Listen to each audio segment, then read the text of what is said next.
mengucapkan terima kasih terlebih dahulu atas kesempatannya untuk bertanya. Perkenalkan, saya Irma Josephine dari Ilmu Hubungan Internasional 2023.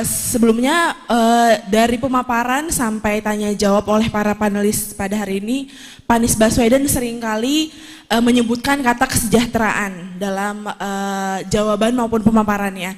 Nah Pak, kebetulan saya berasal dari keluarga dengan ayah seorang PNS. Saya ingin bertanya kepada Bapak mengenai mencapai kesejahteraan tersebut, apa yang akan Bapak lakukan sebagai presiden jika nantinya terpilih, padahal utang janji Bapak pada PNS pada saat pandemi waktu itu saja belum Bapak lunasi mengenai pinjaman gaji para PNS yang Bapak gunakan untuk menangani pandemi pada saat itu. Beberapa PNS menyatakan bahwa beberapa persen dari gaji mereka belum dikembalikan oleh Bapak. Jadi bagaimana pertanggungjawaban Bapak nantinya untuk hal tersebut dan untuk kesejahteraan Indonesia ke depannya? Nah, kemudian pertanyaan yang kedua dari namanya Septi ya. Septi, terima kasih atas pertanyaan itu. Saya ingin ceritakan bagi yang tidak tahu konteksnya tentang pertanyaan gaji ASN PNS yang ditahan. Bicara kesejahteraan, bicara ini. Saya ingin sampaikan, ketika terjadi pandemi, maka pemerintah daerah, termasuk pemerintah pusat, harus melakukan penggeseran anggaran. Untuk apa? Untuk membantu penanganan COVID. Dua aspek. Aspek kesehatan dan aspek jaminan sosial. Kenapa jaminan sosial? Karena warga diminta untuk di rumah. Dengan warga diminta untuk di rumah, maka mereka tidak bisa banyak sekali warga yang tidak punya pendapat rutin. Mereka yang pendapatannya harian otomatis hilang pendapatannya. Yang pendapatannya bulanan, mereka masih bisa mengandalkan gaji, pekerjaannya masih dipertahankan. Ya. Nah,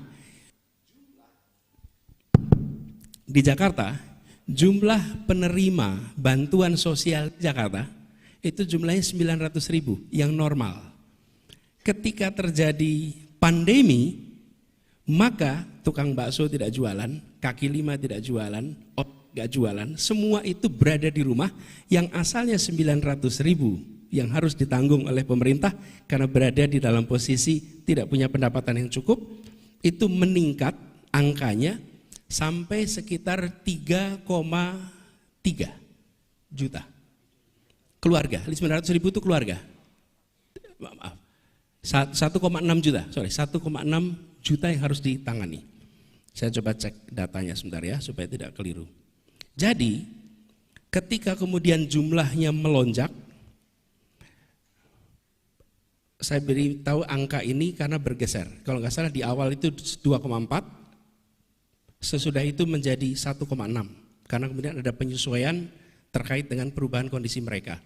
Nah, Anda bayangkan ketika bantuan sosial yang 900.000 itu 900.000 keluarga terima lalu berubah menjadi 2,4 juta yang harus terima. Itu artinya 2/3 penduduk Jakarta harus diberi uang oleh pemerintah, harus diberi bantuan sembako oleh pemerintah. Oke. Jadi saya sebagai gubernur pada waktu itu mengumpulkan ASN dan saya membuat rekaman, kalau boleh Bung BEM dan itu saya berikan nanti link rekaman, Anda lihat rekamannya. Pada waktu itu saya berbicara pada seluruh ASN. Sekarang ini ada uang nilainya 1,6 triliun mau dipakai untuk 60.000 ASN atau mau dipakai untuk menghidupi 2,4 juta keluarga di seluruh Jakarta. Itu TKD-nya, tunjangan kinerja daerah. Jadi saya katakan pada ASN, kami teruskan uang ini pada Anda dan diterima oleh 60.000 ASN. Atau Anda hibahkan uang ini kepada warga Jakarta dan beritahu anak istri, suami, bahwa uang itu bukan diberikan untuk pemerintah. Uang itu diberikan pada tetangga Anda yang hari ini tidak punya pendapatan karena mereka terdampak oleh pandemi. Kabari pada mereka. Kabarkan pada mereka bahwa ini adalah bantuan sosial dari Anda untuk mereka. Jadi ini bukan uang potongan, bukan dipotong untuk kredit, bukan. Ini adalah Anda diminta untuk mengurangi dan bukan gajinya, tapi tunjangan kinerjanya. Dan di Jakarta tunjangan itu cukup besar. Jadi kalau Anda masuk ke Jakarta itu fresh graduate, nilainya bisa 19 juta. Bisa lebih tinggi daripada perusahaan-perusahaan lain. Apa? Kita membutuhkan bantuan ini untuk memberikan, karena kita nggak. Jadi dibagi dua.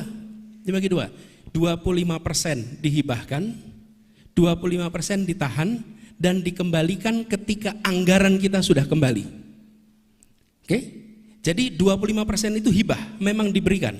Potongnya 50%. Lalu 25% langsung tidak dikembalikan, 25% dikembalikan. Nah, jadi pemotongan itu bukan pemotongan untuk beli alat kesehatan, bukan pemotongan untuk vaksin, itu pemotongan jadi beras, yang menjadi gula, yang menjadi sembako bagi tetangga-tetangga para ASN yang ada di Jakarta.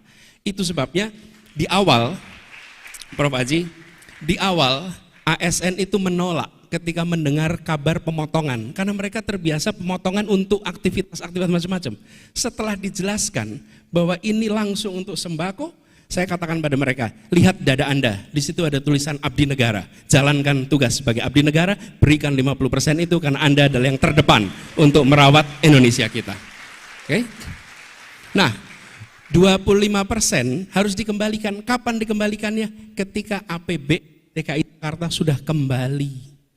Kenapa? APBD kita 80 triliun, kontraksi, kehilangan kehilangan tinggal 48%, kehilangan 52%. Anda bayangin, tidak pernah ada dalam sejarah. Dan saya merasa bersyukur sekali, Tuhan mentakdirkan saya menjadi pemimpin di Pemprov DKI Jakarta ketika menghadapi hantaman yang luar biasa itu. Itu pengalaman menghadapi sebuah krisis yang beyond imagination. Kalau Anda, Pak Rektor, Pak Dekan menerima atau hilang 50%, apa yang dikerjakan coba? 50% hilang coba. Saya bersyukur Tuhan mentakdirkan itu. Dan ini adalah bentuk-bentuk kekayaan pengalaman. Dan sekarang pelan-pelan uang itu harus dikembalikan. Karena hilangnya itu banyak, bayangkan 80 triliun, kehilangan 52%, pelan-pelan itu kembali. Jadi bagi ASN yang hari ini belum terima, it's a matter of time uang itu akan dikembalikan. Begitu APBD-nya kembali, uang itu dikembalikan. Tapi ingatlah bahwa uang itu dikembalikan semata-mata karena dulu dipakai untuk menghidupi tetangga Anda yang tidak bisa makan, tidak cukup pendapatan karena terdampak oleh COVID. Itu ceritanya.